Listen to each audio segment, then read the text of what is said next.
Hello Book Club, hosted by Heather Skinner. Your December 2022 votes determined our features all the way through until this month.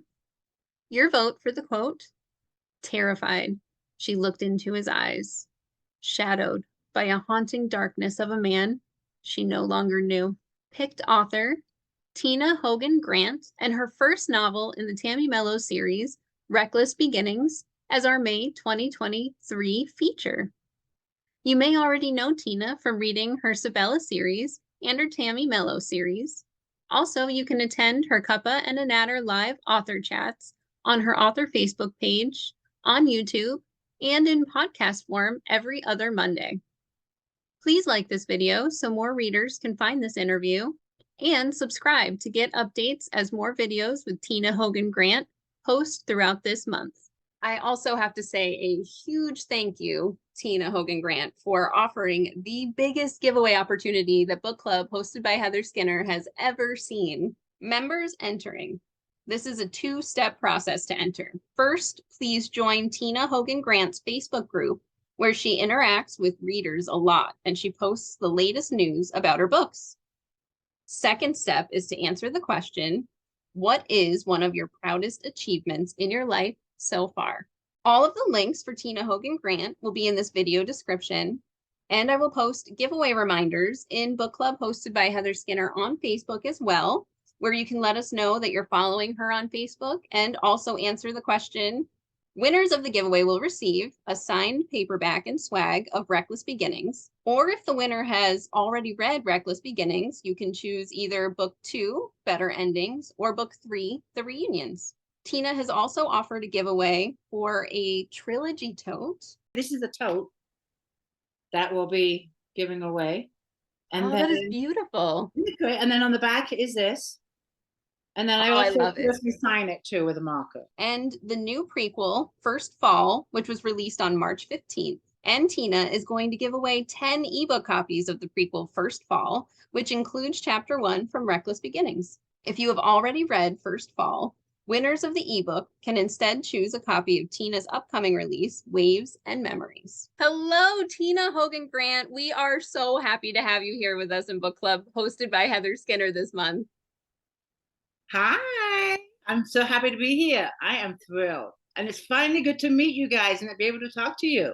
Yes, it's so good to meet you too. Oh my gosh. And we're a little spoiled because we get to watch your chats all the time on Cuppa and a Natter, which we love. So it's so good to finally get to chat with you too. I know, I like being on the other side versus, yeah. It feels good. I like this. I can get used to this. There you go. There you go. Well, we have plenty of questions, so you got lots of time to get used to it. I have to say, an open book. Perfect. I love that.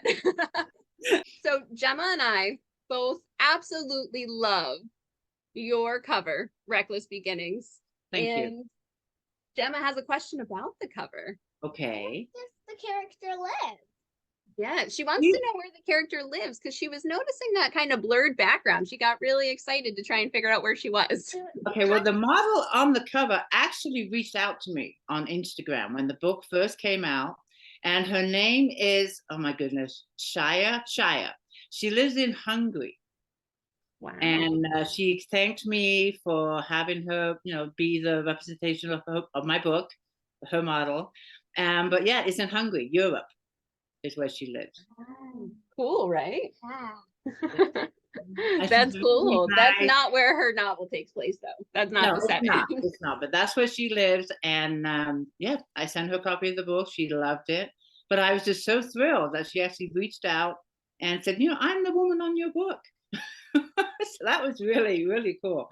That is really cool. Like, to be a part of that process and then have her come find you after. Oh my gosh, that must have been amazing. Yeah. She's not just now a face on my cover. She's a person. She represents, of course, Tammy in the book, but to actually be able to physically reach out to the actual model on the book is pretty special. Yeah, I love that. That's pretty cool, huh? Yeah. That was a good question. I have a couple other things I wanted to talk about while Gemma's here that I thought would be really fun. So I follow you on your social media, and I'm pulling this up now. Let me find you again. Oh, Oh, Toby. Toby, yeah. Let me go ahead and hold on. You disappeared from my side. There we There we are. go. We see you now. So I thought this would be really fun. So you post about this really cute squirrel that you lovingly named Toby. And I love these posts. We actually found a squirrel in our attic once, and we named our squirrel what? Do you remember? Scurry. Scurry. I like that name. Yeah, Thank Toby brightens my day. He does. I haven't seen him in a few days, but I think he's just stored enough. He eats really well. I mean, he knows where the food is. He eats really I well. can tell from that picture. And he'll come by like 2 or 3 days. And I have feeders all around my property. This one is right outside my kitchen window. So that's where I take most of the pictures. But he'll walk along the fence, following the property, stopping at every feeder. So he doesn't, go short of any food. And then when we had snow, we had a lot of snow about a month ago. I didn't see him for about a week, but he actually showed up in one of my books. Oh, see, that's what I was wondering. I think it'd be so cool if you were gonna like make a picture book about him one day or include him in a book. I'd love to know, which book is he in? He is in Open Arms, which is the latest book in the Sabella series. So he showed up in that one. But they always say, and it's true, because my dad used to say this too, is that little bits and pieces of the author's life tend to show up in a book that we write, not intentionally, we don't plot it, but there's a scene in Open Arms that was perfect for Toby. And here he came. Oh, I love that. I love that a lot. That's cool. Do you ever think you'll ever And give him a he's even spotlight, like a picture book or anything, and cross I've over had a few genres? people say that he should have his own Instagram page. He and maybe a children's picture book would be a good idea. That'd be fun. It would be. My only issue is illustrations. I can't draw. I mean, forget it. I know I can write stories, but to draw even Toby, it'll be a stick figure. It'll be like a starving squirrel. I am with you on that. I wrote a picture book manuscript about the squirrel from our attic that lived there. And I'm the same way. I won't be able to do my own illustrations. I love art. I love making art, but I would never be able to do like consistent. I wouldn't have that patience, like consistent drawings and stuff. Like, I don't know, but I think there are definitely a lot of options if you ever do that to find it's up here in the banks here, and something I'm not going to say never to. So we'll see what happens, and maybe we'll have a Toby adventure series. Who knows? That would be fun. Oh, see, Gemma's all for it. If that happens, we will be buying it. We can have Gemma. We'll send Gemma some free books, and she can show all her friends, and there we go. Ooh, that'd be awesome, right? So I love following your page, Read More Books, on Facebook as well. And I love how you do these posts with bookshelves, yay or nay. And I just love following this one. I think is so beautiful with that scene. And I love the ones you have a lot with the like the rounded architecture and windows and stuff with it. Why I started doing this is because I was looking for bookshelves to build in my house. So I go to Pinterest. Do you use Pinterest? Oh my God, I'm obsessed with Pinterest. Yeah, she's like, oh. So I started looking at bookshelves, and it's like there's so many beautiful pictures and so many great ideas. Who doesn't want, to see ideas for bookshelves other than readers? So I thought this would be kind of cool to do in the group every day, yay or nay. Do you like this? Do you not like this? And like you, the group loves it. And a few of the readers have said, I'm doing this in my house. Oh, this is fantastic. My husband's going to build me this.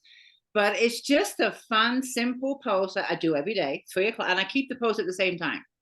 And I do that with all of my posts in the group. People know if you like a puzzle, or if you like the yay or nay, or you like the whatever ones I do, that at 12 o'clock that's going to show. At 3 o'clock that's going to show. So I kind of keep that schedule in the group. That's just me, because I'm very particular when it comes to scheduling. I like that though. That's really organized. Yeah, that's what I strive for. I strive for that kind of organization. Yeah, so and I have Karen in my group, Karen Wright, and she's a moderator, and she's fantastic. She helps me run the group, and she has her own post that she does. And I says, okay, always at 12, always at 1. Okay.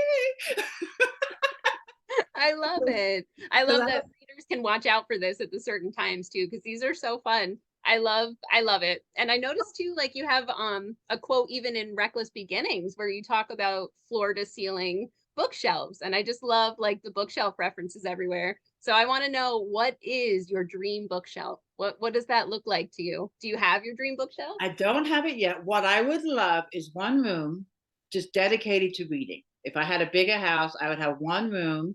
It would be all wood. Well, wood. I mean, as you can see, we love wood. We built this house ourselves, and that post right there has actually come from the mountain where we live.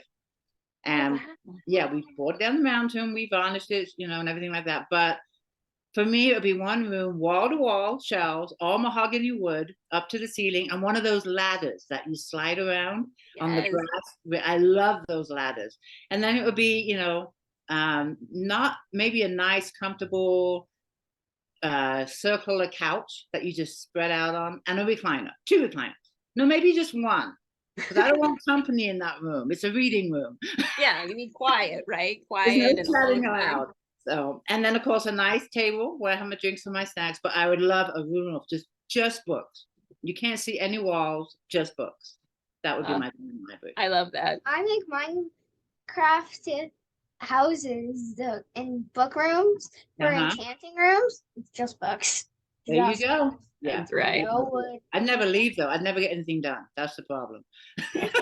It could turn into a good writing room too, though. That's a nice ambiance where you can sit there maybe. It would be, but I'd be looking over there and the books would be going, read me, read me.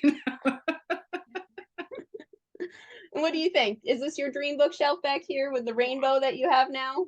Yes. I love that. I love it. It looks great. Thank you. It's a lot of work. And then I think the one thing that's the hardest is I used to keep things from her books like Berenstain Bears all in one section, but now everything's a different side color. So it's a hunt now. Like, okay, which side color was that book you want to read? What color books do you have the most of? I see a lot of blues, a lot of reds. That's a good question. Let's see. Oh wow, it's probably blue. I think blue. Yep, I think blue is the biggest section, which is very interesting. Yeah. Now that it's a trend, I wonder if authors are thinking about that, like, because I see it everywhere online. You're probably seeing it on Pinterest too, maybe when you're looking for bookshelves. Yeah, I am. There's a lot of blue, and there's also a lot of greens. It's like they're going to earth colors. It's what they're doing. Yeah. Well, that makes sense. A nice calming environment when you look at it. I mean, for a while it was red, because red pops no matter where you are. Red will pop out at you. But I've seen it fading out. I think because it just saturated the market, and now your book just blends in if it's red. It doesn't stand out. Oh, that's really interesting. I have a lot of them in rainbow. You've got a lot of red ones there. That's true. A lot of all. The shelf goes way further out than the camera. I can imagine. It's a great background. It only shows half of the bookshelf. Not about half, maybe a little less. This book is shown right. Now, I'm so nosy. Is that in your bedroom, or is it in the front room, in the living room? This is our kind of side office area where we like to come do our work and have our books and. Oh, that's great. You have an area for reading, writing, the interviews, all that stuff. That's excellent. I love that. Yeah. It's kind of an all-purpose room. Like I've got my Peloton bike in here and stuff too, but it works. It's kind of I love it. It caught my eye right away. So thank you. Well, what do you think? I think you're going to go outside and play, right? Do you want to go ahead and say thank you so much? Thank you. Bye. So good to meet you, Gemma. And I will let you know if Toby gets his own book. You'll be the first to get a copy. Yeah. That would be awesome. That'd be cool. We'll see what we can do. We would definitely even just using your pictures if you didn't want to illustrate. I mean, you've got some great pictures. I never thought about that. I could do that with trimming them. Now you've got my brain turning. Oh yeah. All right. We're gonna be watching for this. This would be awesome. Yeah. We shall see. We'll see what we can come up with. It's hard to read the small words. Oh, you think she should have big print? That's an interesting tip. Okay. Yeah. Big print, colorful pictures, and a colorful cover. I love it. Yeah. Okay, we'll see. Bye. I think it would be really fun now to kind of let people get to know you a little more. I know a lot of people already know you from your chats, but a lot of people too, you might be a new to them author, which is fun. So I was thinking we could do like a quick answer lightning round. So I'll have a Okay. couple words or phrases or something, and then you give your response to it and kind of let people know more about you. I What do love you it. think? Sounds Yeah? like fun to me. All right. First word, motorcycle. Okay. Yes, I have a motorcycle trike. I just bought it and I love it. And my new nickname for my grandkids now is Motorcycle Nana. Oh, I love that. That's so cool. All right, falconry. My husband, he's a falconer. He's been a professional falconer for as long as I've known him. He does bird abatement. And what he does, he keeps the seagulls at bay from the landfills so they don't contaminate the reservoirs. Oh, that's interesting. I didn't I even have, realize that was something that was yeah. done. We have 5 falcons, and his job is because the seagulls will go in and eat the trash of the landfills, and then they'll go to the reservoirs and contaminate our water. So he has 5 falcons, and they monitor, surveil. So what's the word I'm thinking of? Like surveillance, like Surveillance. surveying.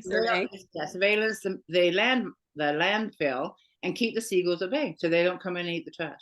But yeah. That is so cool.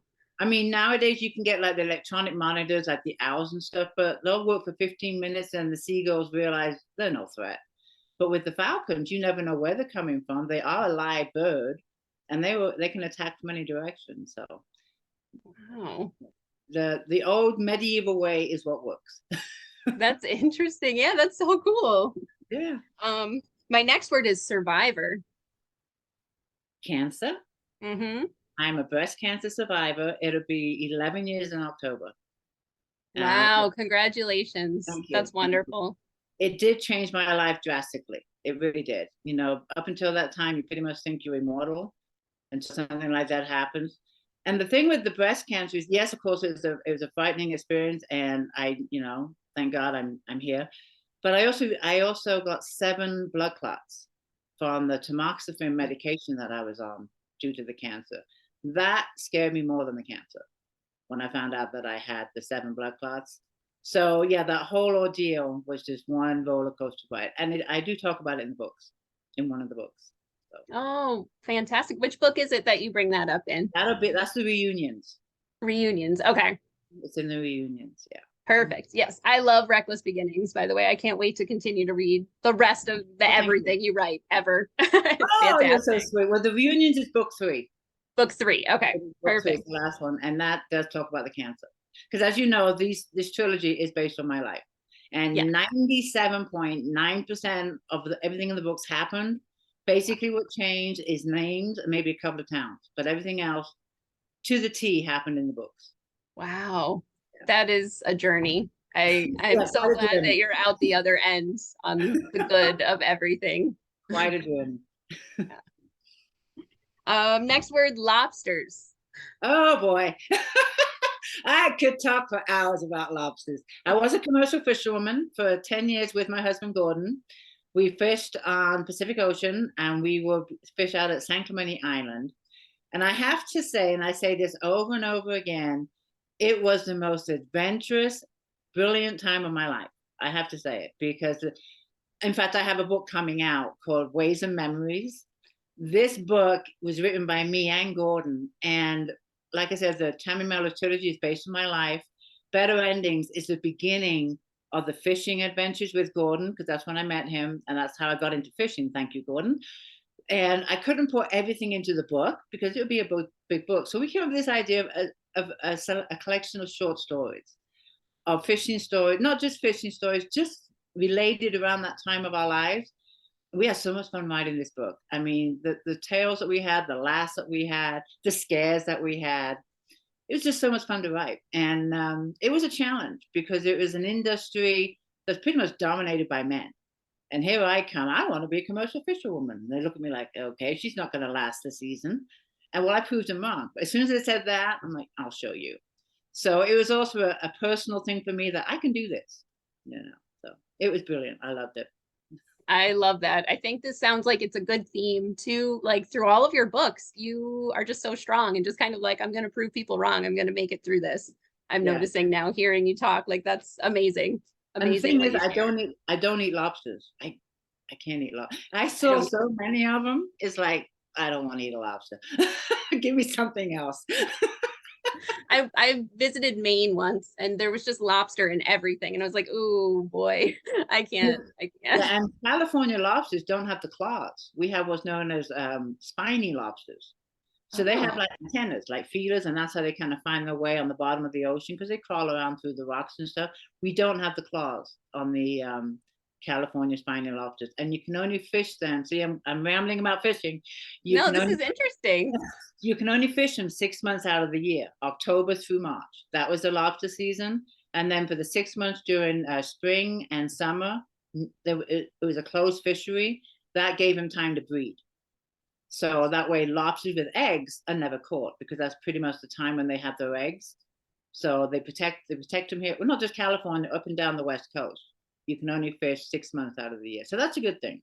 Yeah, I'm so glad that's in place because you hear about, hunting or fishing something to extinction. So it's really great to hear that they have that system. It is so regulated, and it's a good rule. And if we happen to come across a female lobster that had eggs, because you look under the tail when we pull the lobster up, she went back in the water. We didn't take her in. So, we watched out for that kind of stuff too. So that's so cool. Okay. Oh, I'm learning so much. I love this. Let's see. Favorite activity with grandkids? I have quite a few. We love to hike. I live in the mountains. There's a small community in California with 5,000 feet elevation. So we get all the seasons. My grandkids are in the city, so they love to come to Nana's. And they can be not, it. Kids can't be free nowadays in the city. They just can't. So they get the freedom up here. We go hiking, we go kayaking. We love to play board games. James loves chess. And of course, we love to read. And they get 1 hour the whole weekend of devices. They're here to see me, not go on the tablet. That's a good rule. I like that. I like to keep it, board games. Cook. James, the 12-year-old, he loves to cook. So he'll like to cook a dessert or even dinner for us. So wow. Oh, that's fantastic. He loves to cook. He just finished cooking class. He goes to cooking class too. So oh, nice. He might be a chef. We'll see. Yeah, and if nothing else, it's a good skill to have, even if he's not a chef. Yeah, exactly. Let's see. Most unique item you've written a story idea down, like on a napkin or something. Oh my goodness. I don't really write my ideas down. So the thing is, I tend to, I do have one idea, and it's about my next series because I'm writing right now the Sabella series. I'm writing the final book of the Sabella series. And I don't want to give too much away, but I have this idea that I'm really excited about for another series. And when I don't know where I was or what happened, but something sparked the first line of the next book, the next series. So I wrote that down. And to this day, I wrote this down like 6 months ago. To this day, I still like that first line. So it's a line that stuck with me. And I don't know where it came from because it had nothing related to what I was doing at that time. But I'm like, that's a good opening line because, you read little books, you want to attract your reader within the first paragraph of the book, if not the first sentence. You just want to pull them in. And this sentence just popped in my head and I immediately wrote it down. And I'm still to this day going to use that first sentence. So we'll see. And if I do use that first sentence, I'll remind you that, yes, it stuck with me. And that is the sentence I told you about. That's so cool. It must be sticking with you for a reason. So it sounds like the perfect first sentence. I hope so. And I got this next series is rolling around in my head and I'm excited about it, but I just don't want to give too much away about it right now because even I don't have the whole way to describe it. So it'd be kind of like, well, this might happen. But once I have it firmly in my head, then I'll start talking about it. Plus, I want to finish the Sabella series, and that's my focus. I don't want readers to get excited yet too much. Let's do it with Sabella. That's the hard part about being creative too. I feel like there's not this stopper in our brains that's like, okay, this one idea at a time. It's so jumbled and we're excited about all of them. So it's hard to focus sometimes. I tried writing two books at once and I'll never ever do it again. I tried one time, I had some opening time or one book with an editor and I said, I'll start, the Sabella series. Big mistake. All of a sudden I'm going through what I had written. And Tammy from the other series is showing up in the Sabella series. I'm like, okay, this is not working. Oh no, I wish I could separate. My problem right now is I'm actually writing 2 YA novels at once because I'll wake up with an idea for one day and then it's a completely different thing and I'll wake up with just ideas and just thinking about that world the next day and it just flips back and forth. And I write picture book manuscripts, so it's like Oh my there's goodness. like no, I don't know how it separates in there, but it's just Didn't you chaotic. just send off a query? Didn't you I just send? did. Yep. So my fingers are crossed. It's Mine about a too. manuscript for a picture book about a fiddler crab. Well, So let me know how that goes. I'm excited for you. Crossing fingers too. thank you. Yes, fingers crossed. I will keep you How posted. exciting. How Thank you. exciting. Oh, wow. All right. And I know that you've tried to be a plotter once, but you will never go back to it. So tell us what you love about being a pantser. I like being a pantser because number one, I have no idea what direction the book is going into. So I'm surprised just as much as the reader. For me, well, of course, it's like reading a book for the first time, but I have no idea how the book's going to end.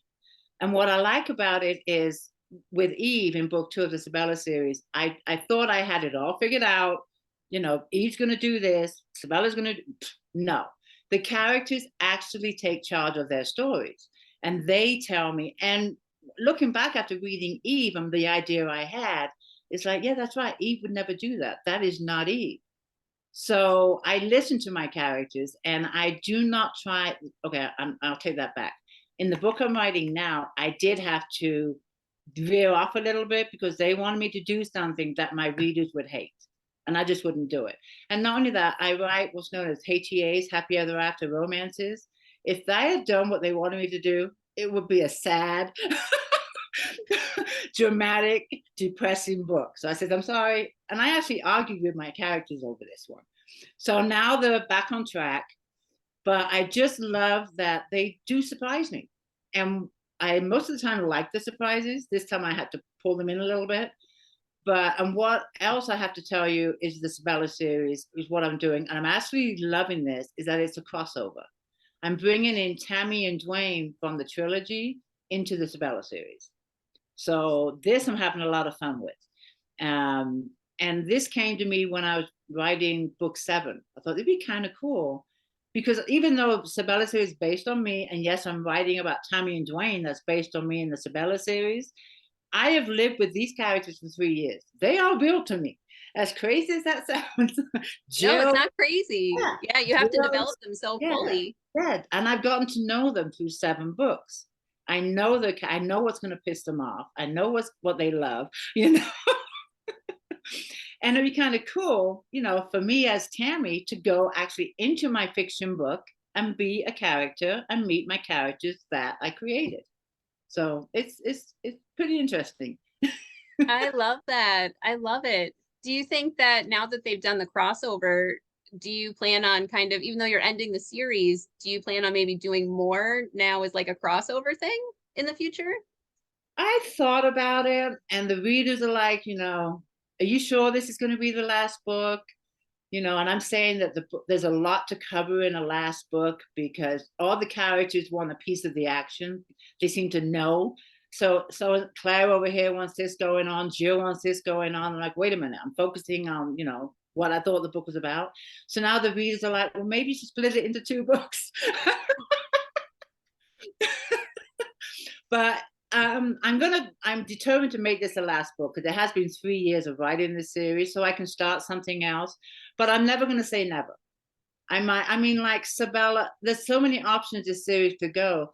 Sabella and Slater have 3 kids.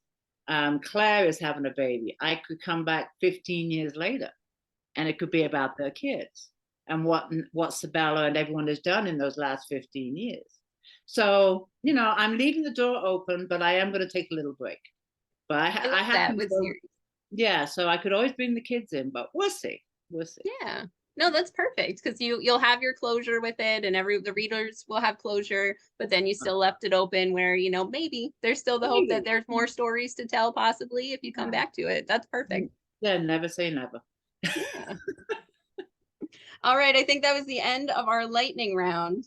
So we are focusing Reckless Beginnings this month, and your description of the book is it's a raw emotional story based on true events, focusing on bad decisions made and finding the courage to make a change. It deals heavily with addiction and how it affects the loved ones of an addict. It gives a voice to the silent and forgotten ones and those afraid to speak out, it's a beautiful book, a beautiful description. The way that you handle those topics is so readable, and just like, I don't know, there's the word I'm looking for. It's such a beautiful way you handle it. And it's so like in a sensitive way where anybody, I feel like it'd be less, because sometimes things can trigger in a book, but it's not in a triggering way, even though you're feeling the emotions for the characters, but it doesn't like come on too strong where it is too much. I love the way you do it. Your writing style is just amazing. Thank you. And and it's part of a trilogy, like you were saying. So do sometimes people read this as a standalone and think maybe and not know about the series? How does that work? All the 3 books in the trilogy can be read as a standalone. When I wrote Reckless Beginnings, it was supposed to be just one book. And I wanted to point out, there's the updated cover. Oh, it is beautiful. Yes. I love how the colors really pop on that too. Yeah, I got an updated cover because that one went through a publisher. And then when I got the rights back, I could keep the model, which is what I was really pleased about, but I had to change, the basis of it. But yeah, they're both gorgeous. I see the difference though. I love the red hair. But they can be read as a standalone. And when I wrote Reckless Beginnings, it was going to be just one book. I had this strong message. But when I got done with it, I thought, well, this showed that part of the life. Do you want me to say a little bit about the book, why I wrote it and everything like that? Do you want me to go on? Yeah, that'd be great. Okay. With Reckless Beginnings, this took part when I was in my 20s. I was very naive. I came from England, wasn't around drugs, knew nothing about drugs, never even seen, pot. I didn't know anything about them. So I was so naive to the warning signs of anything of people doing drugs. But my problem was, and for a lot of women that are in this situation, I never did drugs, but I was pulled into a relationship with a man that did, but he was very good at hiding it. And I was also very good at not seeing the signs. And I wanted that white picket fence. I wanted the family. I wanted that American dream. So anything that I thought was going to, stop that from happening, I turned a blind eye to it. So in the words, I was in denial. And I was afraid of change. And, and I had this strong message for women that are in that situation. You're with an addict, you're not an addict, but that situation is pulling you down with them and it's affecting your life. You do have choices. You don't have to stick with, we all have choices in life. We don't have to settle. And that's where the courage comes, because we're all afraid of change. So I had the idea for this book, but of course life got in the way. I became a commercial fisherman. I did all this stuff. And it's like, one of these days I'll write this book. I have a strong message, and it's from the side of the person with the addict, not from the addict. And that's what I wanted. I wanted the book to show how it affects the person with the addict. There's tons of books in the market. If you're an addict, this is what you need to do. Whatever it might be, go to AA meetings or whatever the advice is. There's tons of advice for the addict. But what about the person with that addict? How do they cope? How do they deal with it? They're afraid to talk to people. They're ashamed of the choices they've made. They don't tell anyone what they're going through. This book shows you how I coped. And everyone's different, but this is how I coped. And it gives a voice to a lot of other women, not just women. It could be, it could be a father, it could be a son, it could be a daughter who has a mother that's an addict or has a father that's an addict. It's not just focused for women. But I went to bookstores and I looked for a book for me. I couldn't find anything. It was all about, the addict, how to help the addict, what you need to do to help the addict. Well, wait a minute, I need help too. So that's why I wrote Reckless Beginnings, because I had a voice, I had something to say, and I needed to be that voice for other women. And what helped me along the way, yes, I was ashamed of my feelings. I was ashamed of my choices in life. As soon as I told one person, because I connected with her, if you read the book, and it's Judy. It's Judy in the book. And she had the same lifestyle as I did. And that just blew me away. I'm not the only one going through this. And it's like, wow. And as soon as me and Judy started sharing stories, Not only was a relationship built, as you saw through the book, but it opened up other doors. So you have to open up that first door in order for other doors to open. And opening up that first door is a huge step. You just telling one person makes a huge, huge difference. And for 3 years, I was, everything's fine in my life. Here's my smile, you know. And it's, you know, trusting people. You have to trust people and you know, let people help you. We have so much pride, a lot of us, that we're afraid. We're not afraid. We just have pride. We're ashamed if we ask for help. And sometimes you just got to do it. And that's what Reckless Beginnings tells you.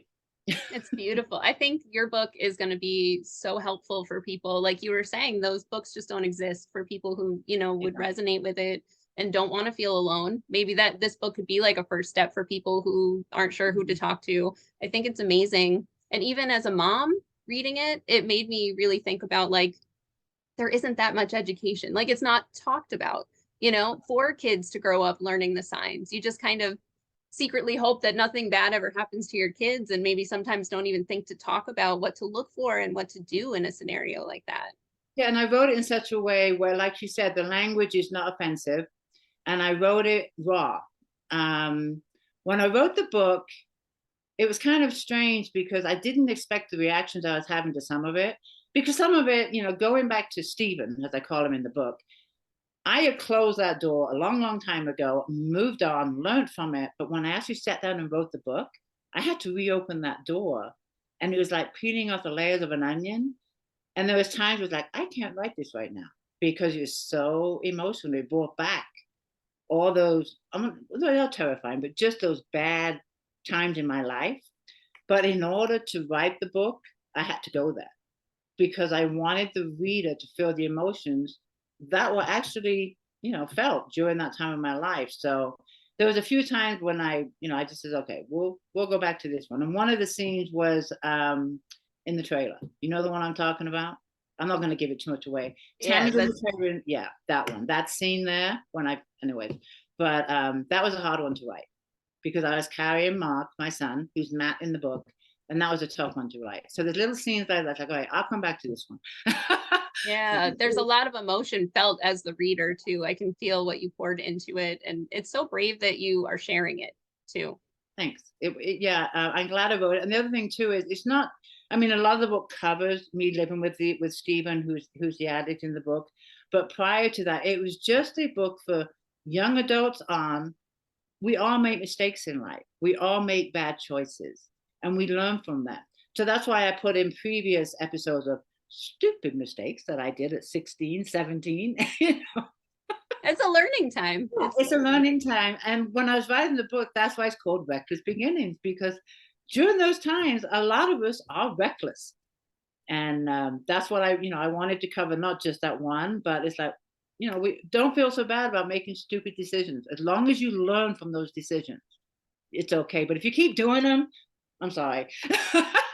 Yeah, you got to learn. You got to learn. That's interesting bringing up the title, because I had been wondering about that. I noticed Reckless Beginnings is in a sentence, I think like the first sentence of chapter 23. And I found the placement to be really interesting. And I had wondered if it was in the book and you were thinking about it and then pulled it as the title, or vice versa. Like, did you come up with the title and then make sure it was in the book? When I wrote that sentence, that was the title. As soon as I wrote that sentence, I go, there it is. That's the title. That's how it came. But yeah, and that's happened to a few of my books. When I write a sentence, that's the title. Yeah. Oh, I love that. How it just hits you. It just hits you. Yeah. Because I had no title for a long time. You know, I just called it Tina's Story. It's a good working title. And you could reuse that working title. Yeah, right?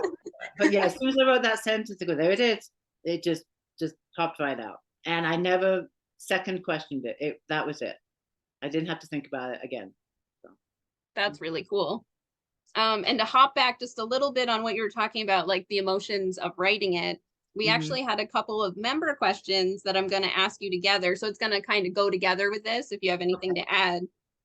So Bonnie Jean Yepson Weinman was wondering if it was hard to write a book based on your life. And Renee Dennis Simmons wanted to know, when writing Reckless Beginnings, was there any time where you broke down and cried or had emotional moments?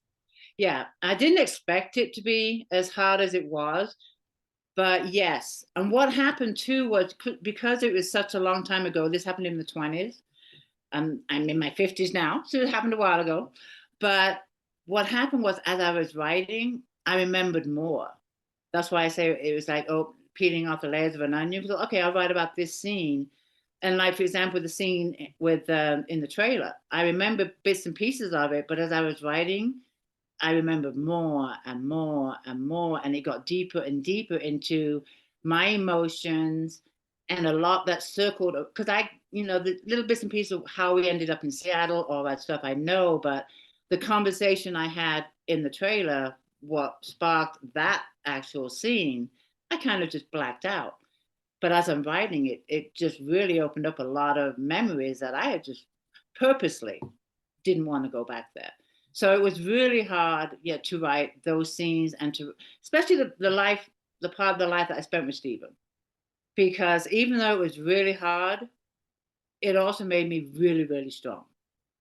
And people have asked me after writing this book, they'd say to me, if you could go back and change your life and not have met Stephen, would you have had that as a wish? And I right away say no. Number one, I'd never have my son. The one thing I got out of the relationship was my son. And I could never, ever, no matter how bad the relationship was, my son is everything. So no, I've not changed anything for that. And not only that, we live and learn. And Stephen taught me so much about what drugs can do to a person. And even though, there was there was drama within our relationship, he did teach me so much about the damage that drugs can do to an individual. That I will always be thankful for. Because of that, I've never, ever had the desire to even try any kind of drug because I saw what it did to him. He lost his family, he lost his child, all because of drugs. And for me, that is a huge, huge lesson. So leaving that relationship, I did leave with my wonderful son, and I also left with a huge knowledge of what drugs can do to a person. So, we're all put into a place in life for a reason. And I learned a lot from that one. It's just so powerful hearing you talk about your story and just how much strength it did give you. And I'm just so glad that it went that way because and that you're sharing it and other people can kind of see that there is strength to get out of it. There is. And people are asking, what happened to Stephen after I left? To be honest, I have no idea. I honestly do not know. The last I heard was that he was arrested and got 7 years. That's all I know. And other than that, I don't know. So. Wow. Yeah. Oh my goodness. Yeah, it's just not a stable life. Like I just don't understand how people can live like that. No. I don't know. And it's sad too. It's very sad. And that's why I stuck it out for 3 years. And you saw in the book the roller coaster ride. But when I had my son, that changed everything. It was no longer about me. If it was just me, I might have, tried it a little bit longer, given him chance after chance after chance. But when a child is involved, that changes everything. And now it's not about my life, it's about my son's life. And that is what I focused on, and that was my priority. And the environment that my son was being raised in, no. And that's why I chose the path I did. But yeah, having Mark just changed everything. So. It's all about the kids after that. It is. Yeah, and yep, it is. It is. It's all about the kids. Yes.